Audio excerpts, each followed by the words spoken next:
The diplomatic chamber fell silent as the massive alien stepped through the doorway. Commander of the Empire stood nearly 8 feet tall, his scaled skin gleaming under the station's lights. Behind him, 6 officers filed in, their weapons visible on their hips. The message was clear. This was not a friendly visit. Captain Daniel Warren sat at the human side of the table, his hands folded calmly in front of him. Beside him, Ambassador Lisa Mitchell adjusted her tablet, her face showing nothing. On Daniel's other side, Admiral Greg Palmer leaned back in his chair, studying the aliens with quiet interest. Commander Hayes stood near the wall, her eyes tracking every movement they made. Did not sit. He remained standing, looking down at the humans with what might have been contempt. When he spoke, the translator device on the table converted his harsh clicking language into English.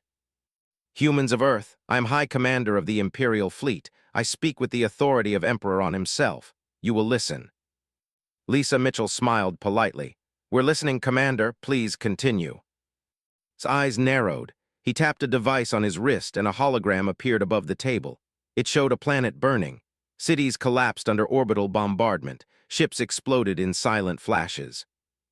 They refused to accept protection. They claimed independence. They believed their defensive fleet could stand against us, gestured at the destruction. They were wrong. It took us 6 hours to remove them from existence.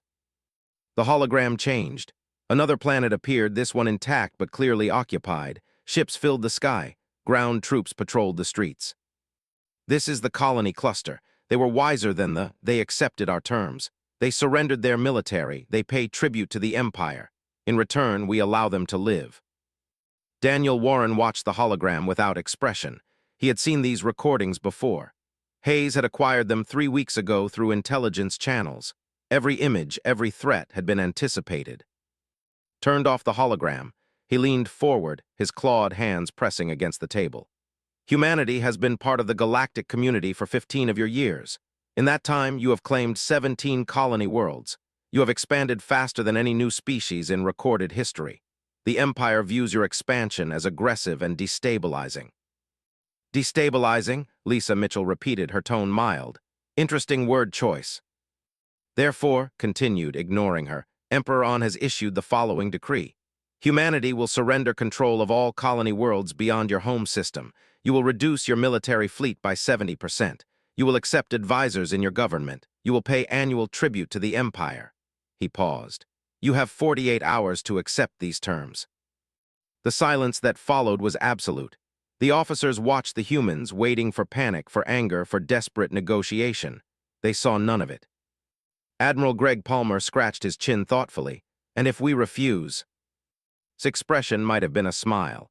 Then you will join the in extinction. My fleet currently numbers 400 warships. They orbit your moon as we speak. Your entire defensive force consists of 63 ships and a handful of orbital platforms. The mathematics are simple. Mathematics, Daniel Warren said quietly. Yes, I suppose they are. Lisa Mitchell picked up her tablet and made a few notes. She looked up with the same polite smile. Commander, your Emperor's terms are certainly clear. However, 48 hours is quite short notice for a decision of this magnitude. Our government will need time to discuss this with our people. Straightened, 48 hours is generous. Other species received less. I'm sure they did. Lisa set down her tablet. Nevertheless, we request 24 hours to formulate our official response.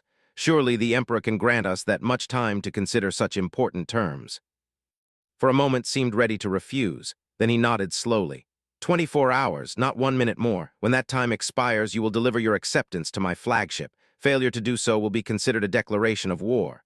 He turned to leave, then paused.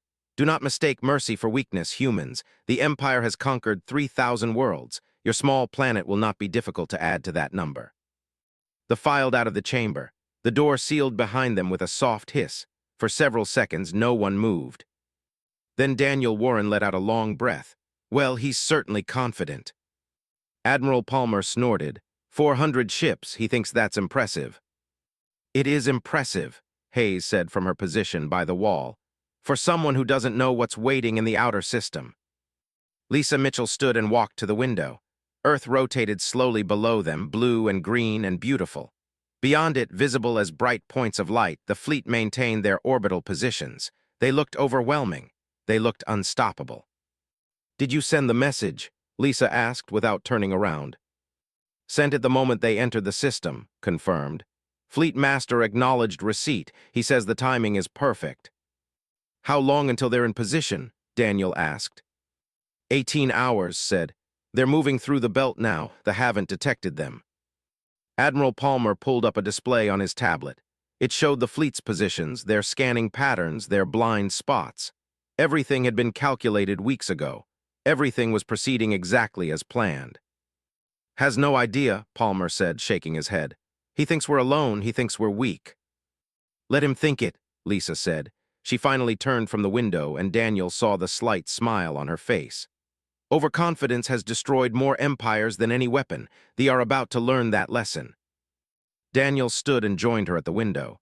"You think they'll actually withdraw when they see the fleet, or will they fight?" "They'll withdraw," Lisa said with certainty. "Is arrogant, but he's not suicidal. They tried to conquer the 200 years ago. It didn't go well for them. They lost 30% of their fleet and gained nothing. They haven't forgotten that. And they definitely don't know the consider us allies," added. "Our people made sure of that. Every communication with them has been through quantum channels. No one's been able to intercept them." Admiral Palmer closed his tablet. "So we wait. We let think he's won, and in 24 hours we show him exactly how wrong he is." Lisa nodded. "Exactly, but we need to be careful. When they reveal themselves, the situation could escalate quickly, might panic. Panicked commanders make stupid decisions." "The know that," Daniel said. "Promise to give them a way out. He's not interested in slaughter. He just wants them gone." "Good," Lisa picked up her tablet again. "Because what happens in the next 24 hours is going to change everything. The Empire has been bullying smaller species for centuries. It's time someone stood up to them." "With a little help from our friends," said, and there was satisfaction in her voice. Daniel looked out at the fleet again, 400 warships. It looked like an overwhelming force. It looked like the end of human independence, but appearances could be deceiving. In 18 hours, 300 warships would emerge from the darkness of the outer system. In 18 hours, its confident smile would disappear. In 18 hours, the Empire would learn that humanity was not alone. And they would learn it the hard way. "All right," Daniel said. "We've got 24 hours. Let's make sure everything is ready. Contact all our colony worlds. Tell them to stay calm. Tell them we have a plan." "And the defense platforms?" Admiral Palmer asked. "Keep them in standby mode," Daniel said. "Let them think they're simple defensive systems. When the time comes, we'll show them what technology can really do." Lisa Mitchell walked toward the door. "I'm going to draft our official response. Something polite but firm. Something that will make think we're actually considering surrender." "Will he believe it?" asked. Lisa paused at the door and looked back. Her smile was cold. "He'll believe it because he wants to believe it. They think every species is like them. They think everyone responds to threats with submission. They have no idea what they're dealing with." She left the room. The others followed, each to their own tasks. Only Daniel remained at the window for a moment longer, watching the enemy fleet, counting down the hours until everything changed. 3 years earlier, the distress signal had come from the edge of human space. A damaged ship, broadcasting on emergency frequencies, its power failing. The message was simple: help needed, survivors aboard, life support critical. Lieutenant Brooks had been fresh out of the academy when his ship, the Defender, responded to that call. He remembered the moment they found the alien vessel drifting near the outer colonies.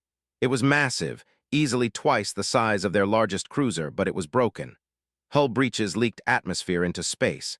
Engines were cold. Only minimal power remained. "What kind of ship is that?" had asked Captain Victoria Cole. "I don't know," she had admitted. "It's not in any database we have. Whoever they are, they're new to us." The rescue operation had been careful. A team went across in suits, ready for anything. What they found surprised everyone. The aliens inside were huge, nearly 7 feet tall, covered in dark scales and sharp spines. They looked like something from a nightmare. Their faces were angular, their teeth visible even when their mouths were closed. Claws tipped each finger. But they were dying. 23 aliens lay in their med bay, injured and weak. The ship's systems had failed hours ago.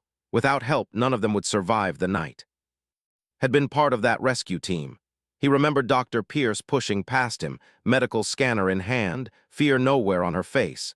She went straight to the nearest alien and began scanning. "They're carbon-based," she had said. "Similar enough to us that our medical technology should work. Get them to our ship, now." The other team members had hesitated. These aliens looked dangerous. They looked like predators, but had already been lifting one onto a stretcher, ignoring the spines that could tear through her suit with one wrong move. "Are we going to help them or not?" she had demanded.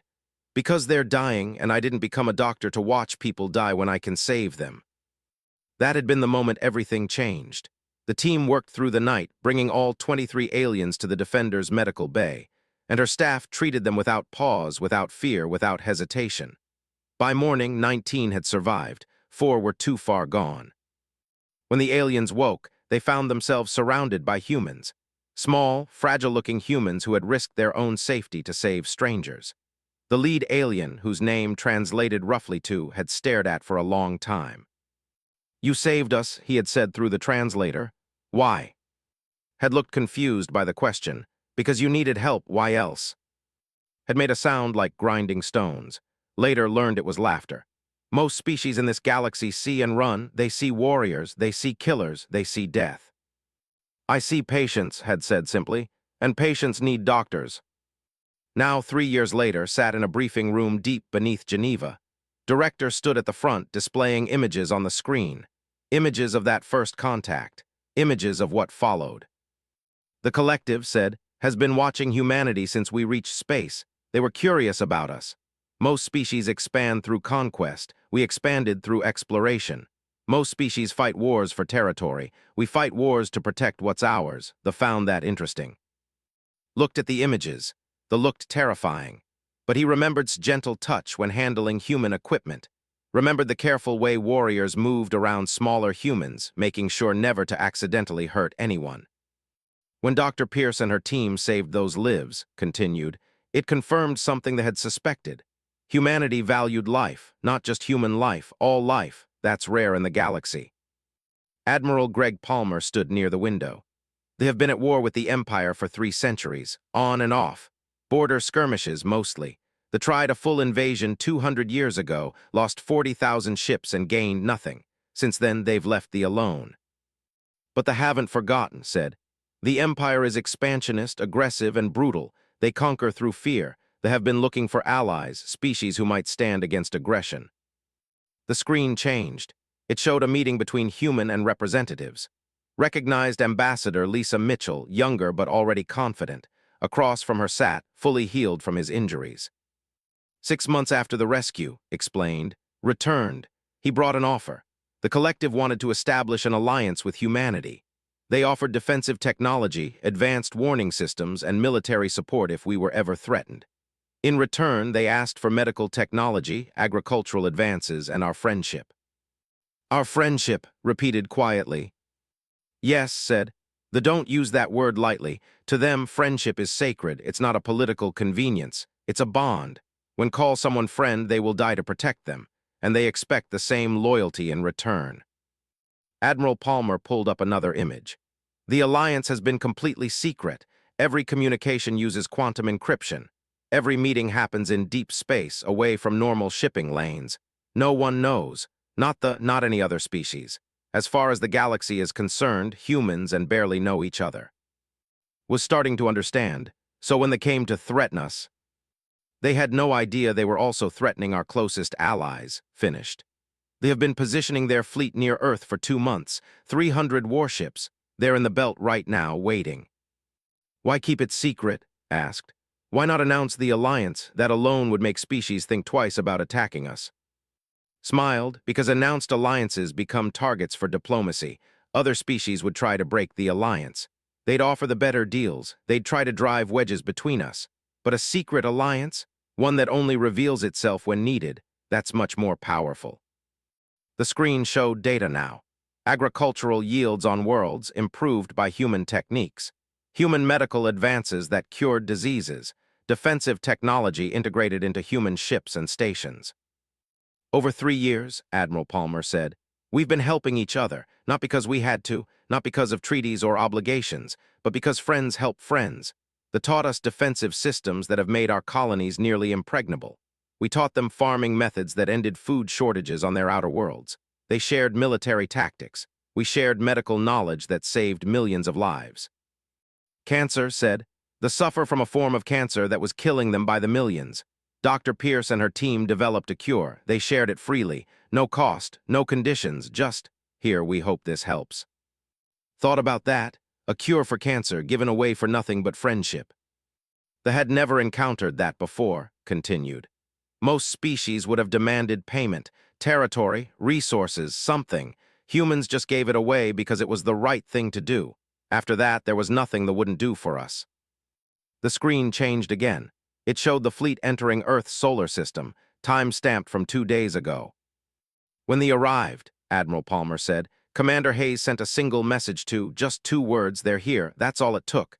The fleet began moving immediately. No questions, no hesitation. Their friends were threatened. That's all they needed to know.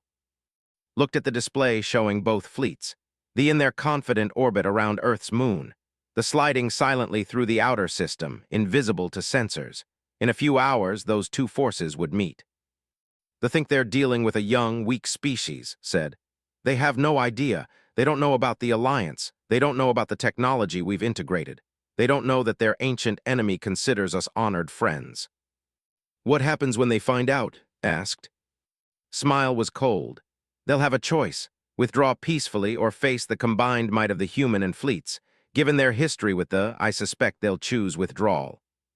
Admiral Palmer nodded. They don't want a war either. They just want to leave us alone. This is about sending a message. Humanity is not unprotected. Humanity has allies, powerful allies, allies who will come when called. Because that's what friends do, said. Exactly, closed the display. The galaxy operates on power, military power, economic power, political power, but humanity introduced something new, genuine friendship. We didn't ally with them because they were strong. We helped them because they needed help. We shared our advances because it was right, not because we expected payment. That kind of relationship. The galaxy hasn't seen it before. Thought about Dr. Pierce, refusing to leave injured aliens to die. He thought about the human scientists who developed a cancer cure and gave it away. He thought about 3 years of quiet cooperation, building trust, building friendship. They are about to learn a hard lesson, Admiral Palmer said. Conquest creates subjects, fear creates submission, but friendship creates loyalty, and loyalty is stronger than any fleet. Checked his watch. In 16 hours, the fleet will be in position. In 24 hours, Ambassador Mitchell will deliver our response to Commander's ultimatum, and they will discover that threatening humanity was the worst mistake they could have made. Because we're not alone, said. Because we're not alone, confirmed. We have friends, real friends, the kind who cross the galaxy when you need them, the kind who stand beside you when empires come calling. The kind who prove that strength isn't just about weapons and warships, it's about the bonds you build and the trust you earn. The briefing room fell silent, looked at the star charts, at the moving positions of ships, at the careful timing of everything. It was brilliant strategy, but more than that, it was a testament to what humanity had built, not through force, not through fear, but through simple kindness to injured strangers 3 years ago. Sometimes thought the smallest act of compassion could change everything. Dr. Pierce had just wanted to SI Commander stood on the bridge of his flagship, the Dominator, watching Earth rotate slowly below. 20 hours had passed since he delivered the Emperor's ultimatum. 4 hours remained until the humans had to give their answer. He should have felt confident. His fleet was overwhelming. His position was secure, but something bothered him. Status report, he demanded. His second officer pulled up a display. All ships maintaining position. Weapons charged to 60%, shields at standard levels, no hostile action from the humans. What about their fleet? Still in defensive positions around their stations and colonies. They haven't moved. They haven't charged weapons. They appear to be waiting. Narrowed his eyes. They're too calm. Species facing extinction don't act this way. Made a dismissive gesture. Perhaps they're in shock. Perhaps they know resistance is futile. Perhaps, said, but he didn't believe it. He had conquered enough species to know what fear looked like. The humans he'd met in the diplomatic chamber hadn't shown fear. They had shown something else, something that looked almost like amusement. Sensor scans of the outer system, he ordered. Full spectrum, look for anything unusual. Worked his console. Running deep scans now. Nothing on standard frequencies. Some unusual energy signatures near the belt, but they're probably just cosmic radiation. Distance is too far for detailed analysis. Keep scanning, said. Something was wrong, he could feel it. Far beyond the orbit of Neptune, Fleet Master stood in the command chamber of the Shadow of Ancients. The massive warship led a formation of 300 vessels, all moving silently through the darkness.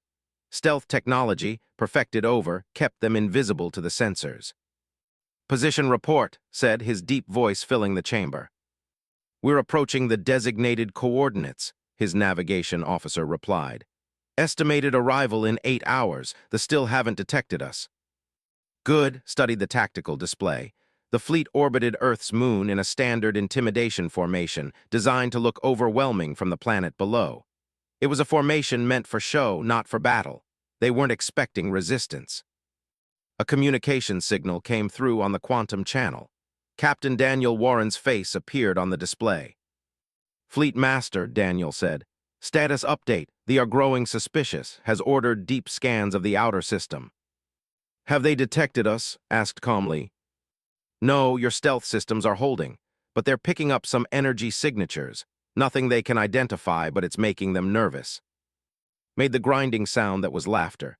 "Good. Nervous enemies make mistakes. How is Ambassador Mitchell?" Preparing her response speech. "She says it's going to be polite and firm. We'll hate it." "Even better, when will she deliver it?" 4 hours from now. She's requested to do so aboard the Dominator. Agreed. He thinks it means we're surrendering. Studied the human captain's face. 3 years ago, he had been rescued by humans who had no reason to help him, who should have feared him. Instead, they had saved his life and asked for nothing in return. That debt could never be repaid. But more than that, they had found in humanity something rare, genuine friendship. "Tell Ambassador Mitchell we'll be ready," said.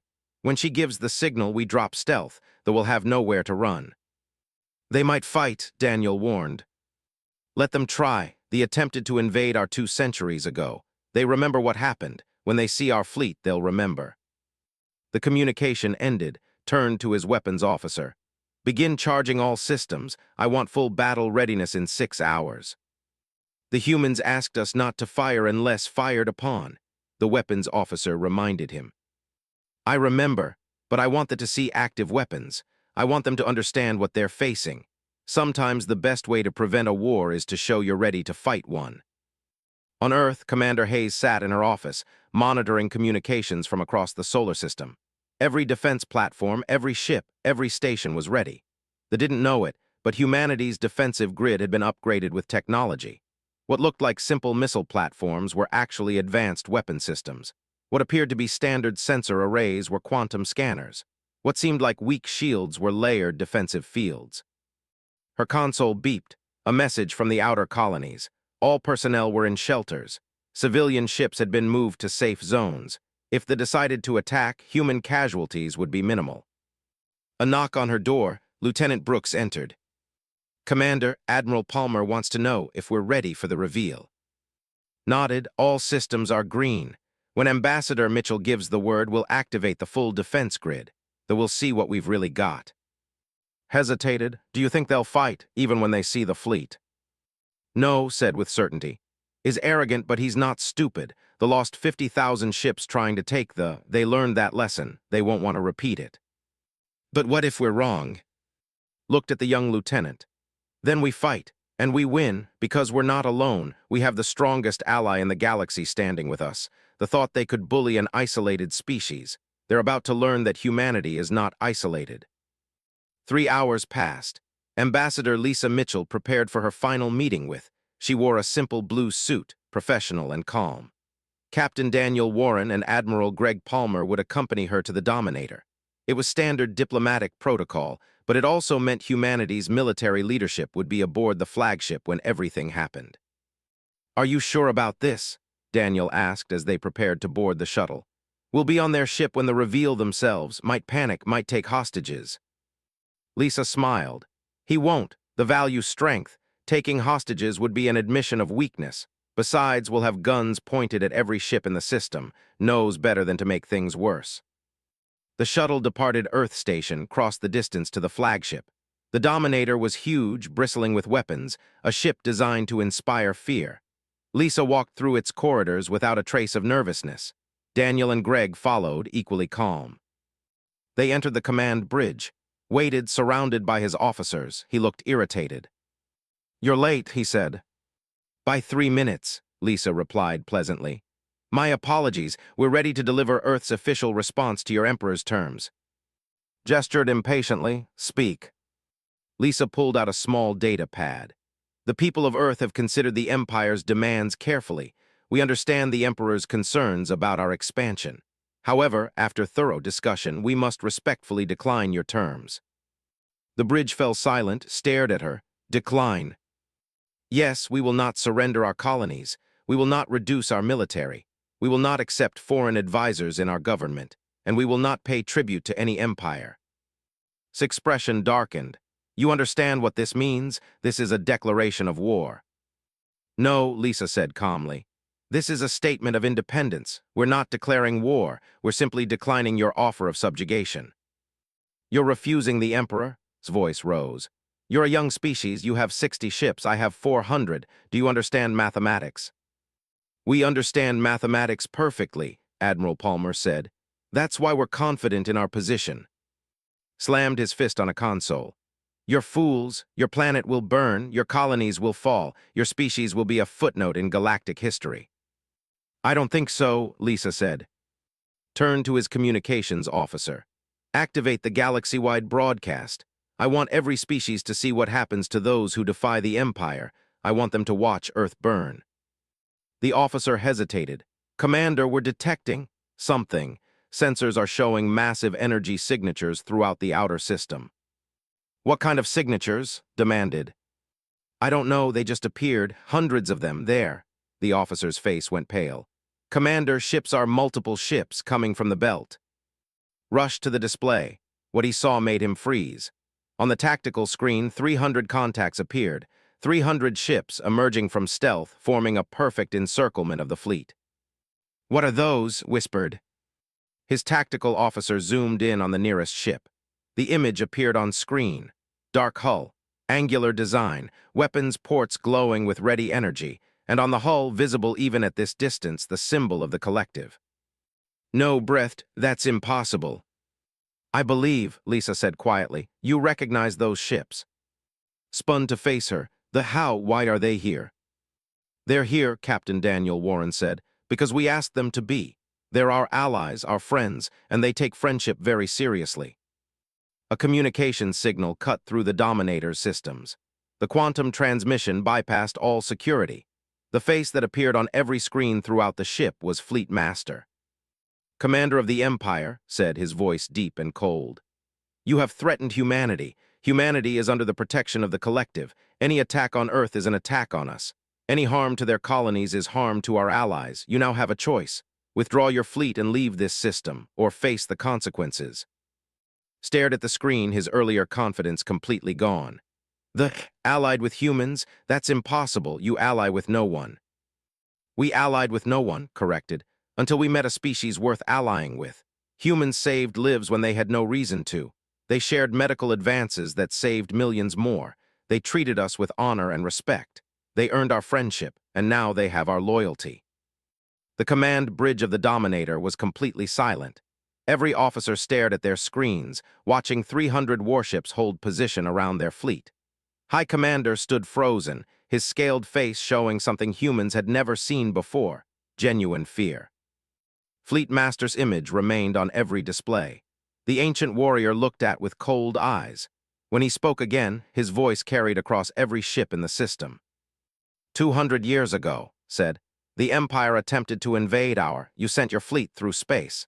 You believed your superior numbers would guarantee victory. You believed we would submit like the other species you had conquered." His hands clenched. He remembered the history. Every commander knew that story. It was taught as a lesson in hubris. "You lost 50,000 ships in that war," continued. 50,000. Your fleets broke against our defenses, your warriors fell on our worlds, and you gained nothing. The Empire retreated, and you have not returned to space since. Do you remember why you lost, Commander?" Said nothing, but his tactical officer whispered, "Because the don't surrender, they don't retreat, They fight until victory or death. Correct, said as if he had heard. We do not break, we do not bend, and now humanity has earned something no other species ever has. They have earned our friendship, our loyalty, our protection. Ambassador Lisa Mitchell stepped forward on the bridge. Commander, they aren't here to start a war. They're here to prevent one. You came to threaten humanity. You expected us to be alone, isolated, weak. You were wrong on all counts. How long, asked, his voice rough, how long have you been allied with them? 3 years, Captain Daniel Warren answered. Since the moment Dr. Pierce saved Fleet Master's life. Since our medical teams treated injured without hesitation. Since we shared cancer treatments that saved millions of lives. Turn to look at them. You saved them. We helped them because they needed help, Lisa said simply. We shared our medical advances because it was right. We asked for nothing in return. The alliance came later, built on mutual respect and genuine friendship. Admiral Greg Palmer pulled up a data display. For 3 years, we've been working together. They taught us defensive systems. We taught them agricultural techniques. They shared military tactics. We shared medical knowledge, not because of treaties or obligations, but because that's what friends do. Looked at the tactical display again. The ships surrounded his fleet in perfect formation. Every weapon was charged. Every ship was ready, but they weren't firing. They were waiting. You have a choice, Lisa said. Withdraw your fleet peacefully, return to space, tell your emperor that Earth is protected by the collective, or stay and learn the same lesson your empire learned 200 years ago. His communications officer spoke urgently. Commander, I'm receiving a priority message from the High Command. They're asking for a situation report. Don't tell them yet, said quietly. He looked at Lisa. If I withdraw, the Emperor will see it as weakness. If you don't withdraw, Admiral Palmer said, you'll lose your entire fleet. The Emperor will see that as something far worse than weakness. His voice cut through again. Commander, I offer you honorable withdrawal. You came here in ignorance. You did not know humanity was under our protection. Now you know. Leave in peace. No blood needs to be shed today. And if I refuse, asked, though there was no conviction in his voice, then you will face the same fate as your predecessors. The do not bluff. We do not make empty threats. Attack humanity and we will respond with everything we have. Your 400 ships against our 300. But you know warships, you know our weapons, you know what happened last time your empire fought us. Closed his eyes for a moment. He was beaten and he knew it.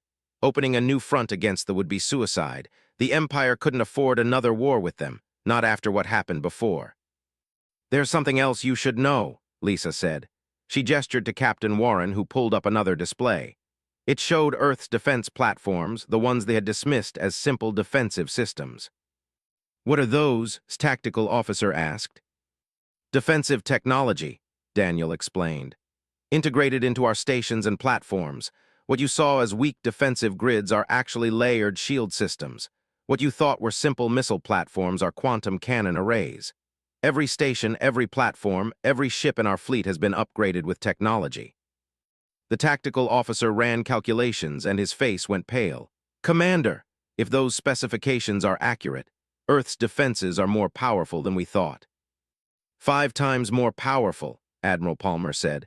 Even without the fleet, attacking Earth would have been costly. Your victory wasn't as certain as you believed. Looked at the humans before him. They had played this perfectly. They had let him think they were weak. Let him think his threats would work. All while knowing that 300 warships waited in the darkness. All while knowing their defenses were far stronger than they appeared. You made us look like fools, said bitterly. No, Lisa corrected.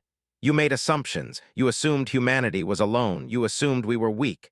You assumed we would surrender rather than fight. Those were your mistakes, not ours. A message came through from Earth. It was broadcast on all frequencies, sent to every ship in the system, human and alike. Admiral Palmer had arranged for it to be sent at precisely this moment. On the screens appeared Dr. Pierce. She stood in a medical facility on Earth, surrounded by both human and doctors. The facility was clearly a joint operation, with equipment from both species working side by side. My name is Dr. Pierce, she said.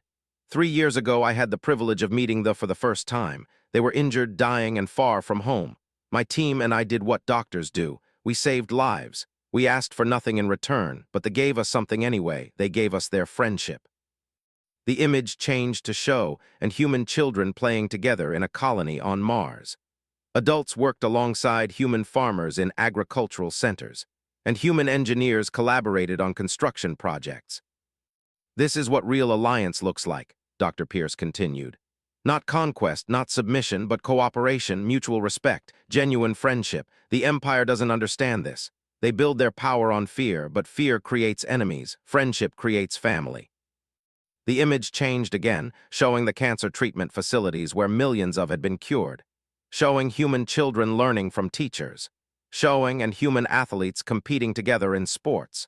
3 years of cooperation, captured in hundreds of images. Commander came to Earth expecting to find a weak, isolated species, Dr. Pierce said. Instead, he found a species with the most powerful ally in the galaxy, not because we bought their loyalty, not because we threatened them, but because we showed them kindness when they needed it most. The broadcast ended. The silence on the Dominator's bridge was absolute. Finally spoke, "What are your terms?" "Simple," Lisa said. "Withdraw your fleet, leave human space, don't return. If the Empire wants to establish relations with humanity in the future, we're open to diplomatic discussion. But it will be on equal terms. No ultimatums, no threats, no demands for submission." "The Emperor won't accept this." "Then the Emperor can take it up with the collective," Admiral Palmer said. "But I suspect he'll choose to leave Earth alone.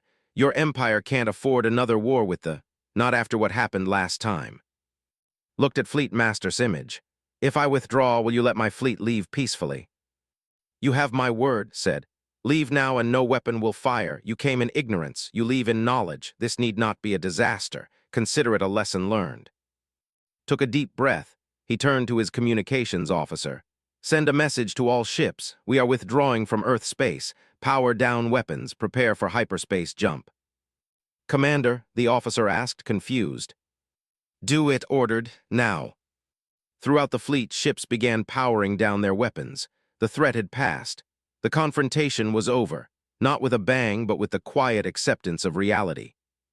Lisa Mitchell extended her hand in the human gesture of respect. He looked at it for a moment, then took it carefully in his clawed hand.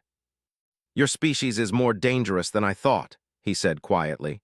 "Not because of your weapons, but because you make allies where we make enemies." "We prefer friends to subjects," Lisa said. "It's more reliable in the long run." Released her hand and gestured to his officers. "Escort the humans back to their shuttle, safely." As Lisa, Daniel, and Greg left the Dominator, they could see through the viewport as ships began moving into departure formation.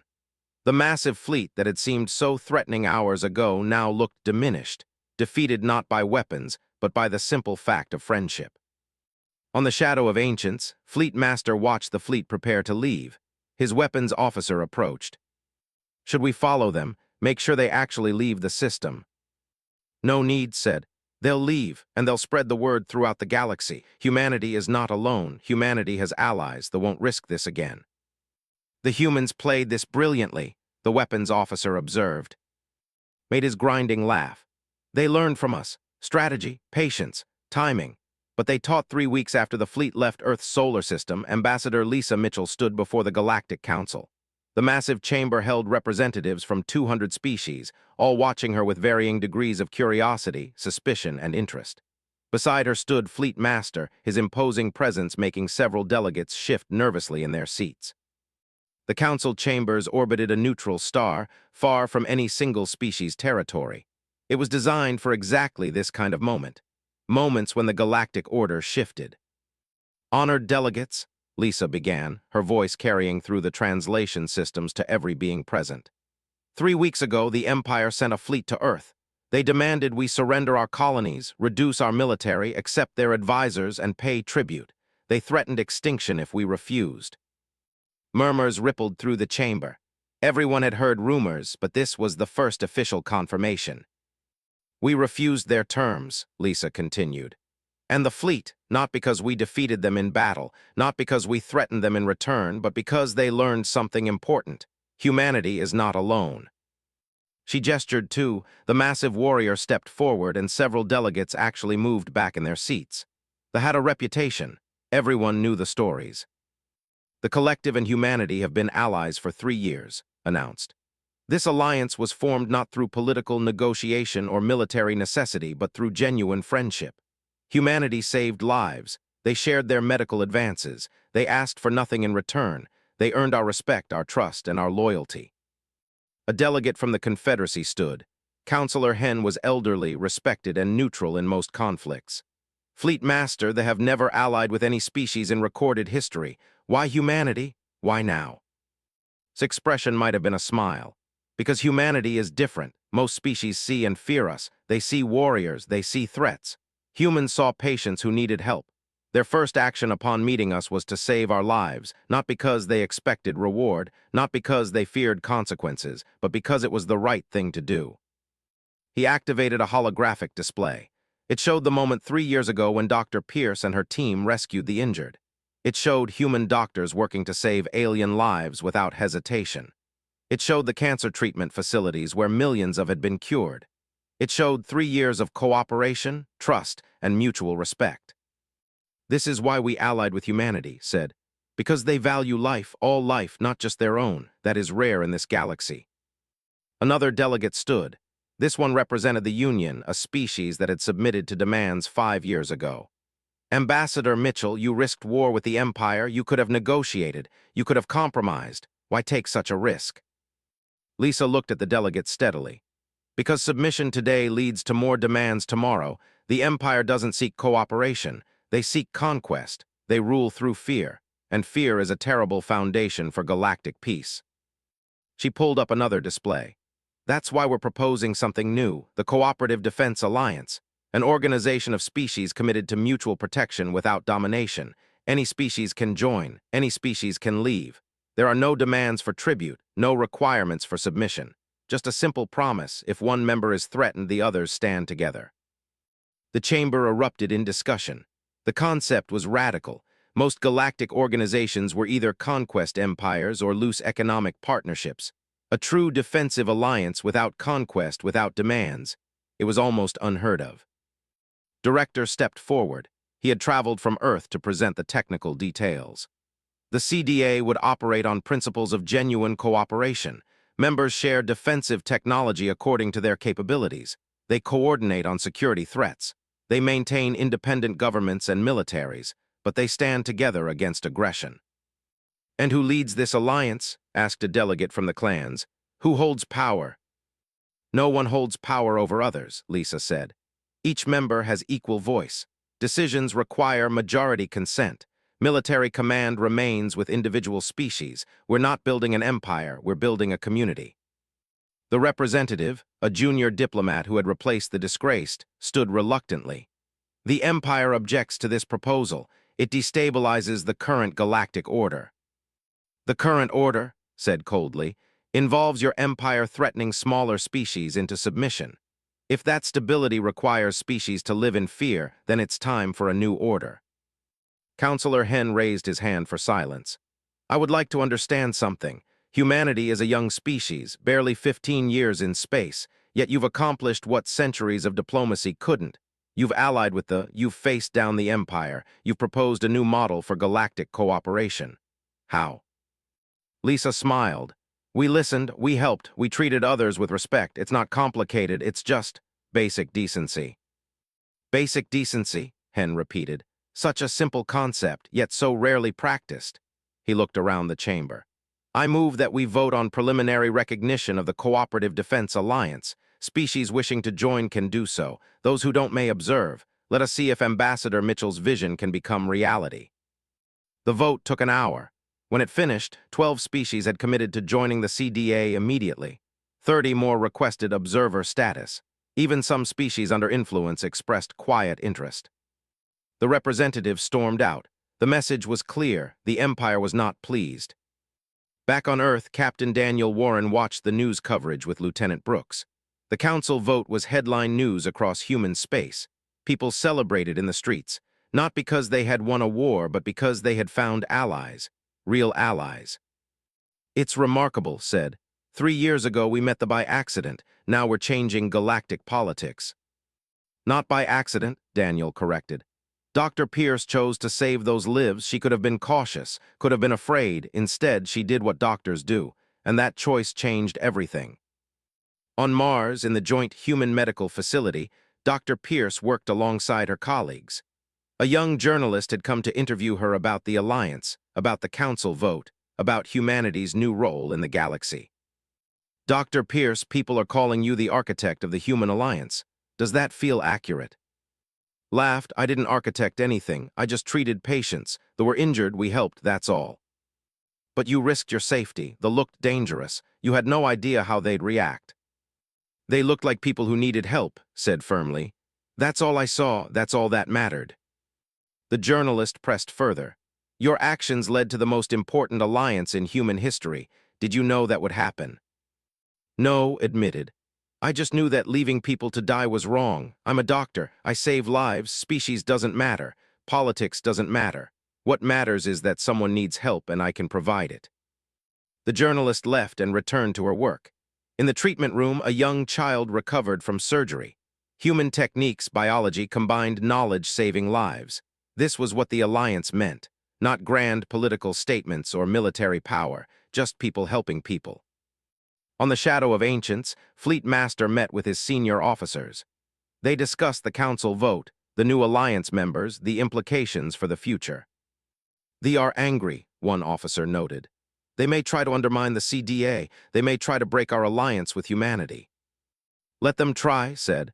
Our friendship with humanity isn't based on politics or convenience, it's based on 3 years of trust, on shared knowledge, on genuine respect. They can't break that because they don't understand it. Some species will join the CDA only for protection, another officer said, not out of real commitment. Then we'll teach them, replied. Humanity taught us that cooperation is stronger than conquest. We'll teach others. Change doesn't happen overnight, but it starts with a single choice. 3 years ago, humans chose to help us. That choice started everything. 6 months later, the Cooperative Defense Alliance had grown to 30 member species. The Empire had stopped its aggressive expansion, unable to threaten species who now stood together. Several former subjects had quietly joined the CDA, finding courage in numbers. Ambassador Lisa Mitchell sat in her office on Earth, reviewing membership applications. A message came through from Fleet Master. Ambassador, I wanted to inform you. The people have requested CDA membership. They occupied there 10 years ago. Now they're asking for our help to negotiate freedom. Can we help them? Lisa asked.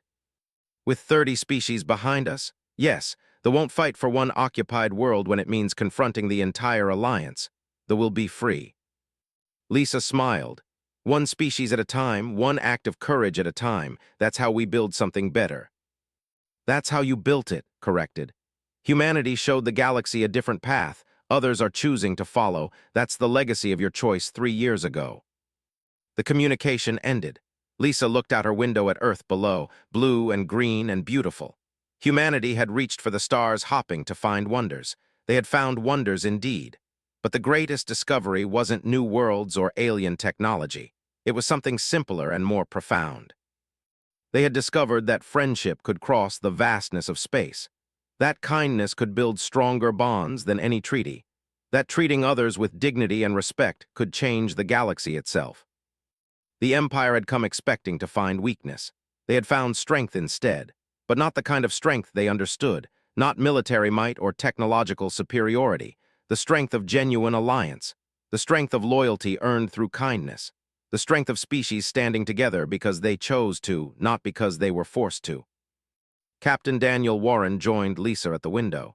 Admiral Palmer says 2 more species submitted membership applications. The CDA is growing faster than anyone expected. People want an alternative to conquest, Lisa said. For centuries, the galaxy has operated on fear and domination. We offered something different. Of course, they're interested. Do you think it will last? Daniel asked. Can we really change how the galaxy works? Lisa was quiet for a moment. 3 years ago, Dr. Pierce saved some injured aliens without knowing who they were or what it might mean. She just knew it was right. That simple act of compassion created the strongest alliance in the galaxy. If that's possible, then yes. We can change things, one act of kindness at a time, one species at a time, one friendship at a time. She turned from the window.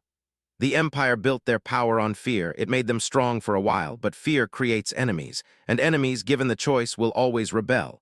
We're building something different, something based on respect and cooperation. It might take longer to build, but it will last longer too. Daniel nodded, because friends don't abandon each other. Exactly, they stood with us because we earned their friendship. Now 30 species stand together for the same reason. That's not power built on threats. That's power built on trust. And trust, once established, is almost impossible to break. Far across the galaxy, in the Imperial Palace, Emperor On studied reports from his intelligence services. The Human Alliance, the Cooperative Defense Alliance, the species defecting from influence. His empire was not collapsing, but it was being challenged in ways it had never faced before. His chief advisor stood nearby. Your Majesty, we could attempt to break the alliance. Diplomatic pressure, economic sanctions, covert operations. No, On said quietly. We tried to threaten humanity. We learned that lesson. They are involved now, and 30 other species stand with them. We're not strong enough to fight them all. Then what do we do? The Emperor looked at the reports again, at the images of human and working together, at the growing list of CDA members, at the careful documentation of how the alliance had formed, through medical aid, through shared knowledge, through genuine friendship. We adapt, On said finally. The galaxy is changing. Humanity introduced something new, something we never considered, perhaps. Perhaps it's time we learned from that. You're suggesting we join their alliance. Not yet, but perhaps we stop trying to conquer everyone we meet. Perhaps we find another path. He set down the reports. Humanity is young, but they understood something we forgot. Making allies is more valuable than making subjects. Friends are more loyal than the conquered. It's a lesson worth considering. On Earth, as the sun set over Geneva, Ambassador Lisa Mitchell finished her work for the day. Tomorrow would bring new challenges, new species to welcome, new threats to address. But tonight, she allowed herself a moment of satisfaction. 3 years ago, humanity had saved some injured aliens. That act of compassion had grown into an alliance. That alliance had grown into a movement, and that movement was changing the galaxy. Not through conquest, not through threats, but through the simple revolutionary idea that species could work together as equals, as partners, as friends. The galaxy was learning what humanity had always known. That kindness was not weakness, that cooperation was strength, and that the strongest bonds were forged not through fear, but through friendship freely given and freely returned. The stars shone above Earth, and among those stars, 30 species stood together, united not by force but by choice, protected not by threats but by mutual loyalty, building not an empire but a community. And it had all started with one simple choice: to help those who needed it, regardless of what they looked like or where they came from. That was humanity's gift to the galaxy, and the galaxy, slowly but surely, was learning to accept it. Us something too, they taught us that strength comes in many forms. Military power is one, but the power to inspire loyalty, to make true friends, that's a strength few species possess. The fleet began jumping to hyperspace, ship by ship disappearing in flashes of light. Within an hour they were gone. Earth's sky was clear again. And humanity's position in the galaxy had changed forever. Around Earth, warships moved into final positions. They surrounded the fleet completely. Their weapons were charged. Their shields were active. 300 warships against 400, but everyone on the Dominator's bridge knew the numbers didn't matter. There were legendary warriors. They had tried to conquer them once. It had ended in disaster. Looked at Ambassador Mitchell. She smiled politely, the same smile she'd worn since the beginning. So you see, Commander, she said, we do understand mathematics. We just use different numbers than you expected. Ave lives? She had no idea she was starting an alliance that would shield humanity from an empire. But that's what happened when you treated others with dignity and respect. That's what happened when you helped someone simply because it was right. They were about to learn that lesson, and suspected they wouldn't forget it. 24 hours. Then the Empire would learn that threatening humanity was the biggest mistake they had ever made.